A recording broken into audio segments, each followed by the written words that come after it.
یکی از مواردی که خیلی مهمه بهش توجه داشته باشیم دوستای عزیزم، تفاوت بین اضطراب و استرسه. بعضا ماها اینها رو به جای هم به کار میبریم.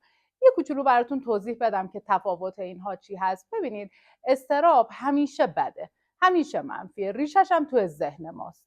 درست شد؟ پس اضطراب همیشه بده، همیشه منفیه و ریشش هم توی باورها و ذهن ماست. اون دستکاریایی که خودمون داریم با ذهن خودمون انجام میدیم. اما استرس اون چیزیه که ما باید متعادل نگهش داریم. یعنی چی؟ یعنی اگر نباشه آدما پشت میزاشون خواب میرن، یا اینکه اگر خیلی زیاد باشه عملکرد و مختل میکنه. پس ببینید، استرس در حد نرمال و بهینش خوبه. پس ببینید، ما استراب رو که منفیه باید از بین ببریم، اما استرس رو که برامون مفیده رو باید کنترلش بکنیم و متعادل نگهش داریم. حالا ببینید، برای اضطراب همونجوری که براتون توضیح دادم ریشش فکریه و ذهنیه. پس ما باید مدیریت فکر رو یاد بگیریم. یه تکنیک خیلی ساده داره. یکی از تکنیک هاش اینه که شما یه کاغذ و قلم دم دستت داشته باشی، فکرایی که به ذهنت میاد رو یادداشت بکنی و بسنجی که چقدر این فکر اصلا در صورت امکان رخ میده. یه سری وقتا ماها یه سری افکار توی ذهنمون میاد که 1 در 1000 هم ممکنه اتفاق نیفته. پس با خودت میشینی سبک سنگین میکنی، میبینی فکر بیخودیه، فکر نابجاییه، پس باید سعی کنی اون رو از دامنه آگاهی خودت بذاری کنار.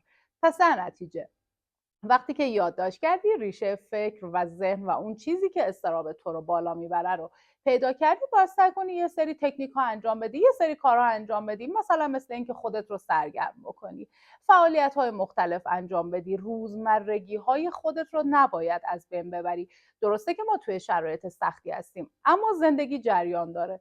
خورشید طلوع میکنه و غروب میکنه. زندگی جریان داره. اگر تو خودت رو ببازی، این روند بازندگی تا آخر ادامه داره. پس باید فعالیت هایی که تا الان تو رو سر پا نگه می داشته رو برای خودت انجام بدی. این از این. حالا وقتی که استرس داره از حد میگذره، استرس مال یه وقتیه که شما داری یه کاری رو انجام میدی، میخوای یه فعالیتی رو انجام بدی، مثلا برای درس خوندن. فرض بفرمایید اگر استرست خیلی زیاد باشه، مثل استرس خیلی کم، باعث میشه عملکرد تحصیلی بیاد پایین. پس در نتیجه ما این رو مدیریتش میکنیم. مثلا مثل همین استرسی که ما نسبت به شرایط جنگ داریم.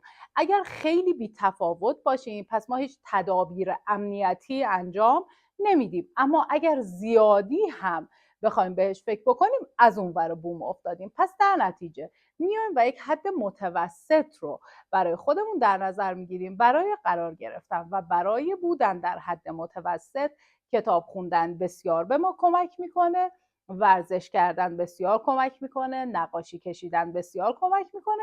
حالا همه اینها با هم برای از بین بردن اضطراب و هم برای مدیریت استرس، چون اینها یک مرزهای خیلی باریکی با هم دارن. یه وقتای اضطراب و استرس با هم مخلوط میشن. اونچه که مهمه اینه که تو به ذهن منفی بافت اجازه جولان ندی.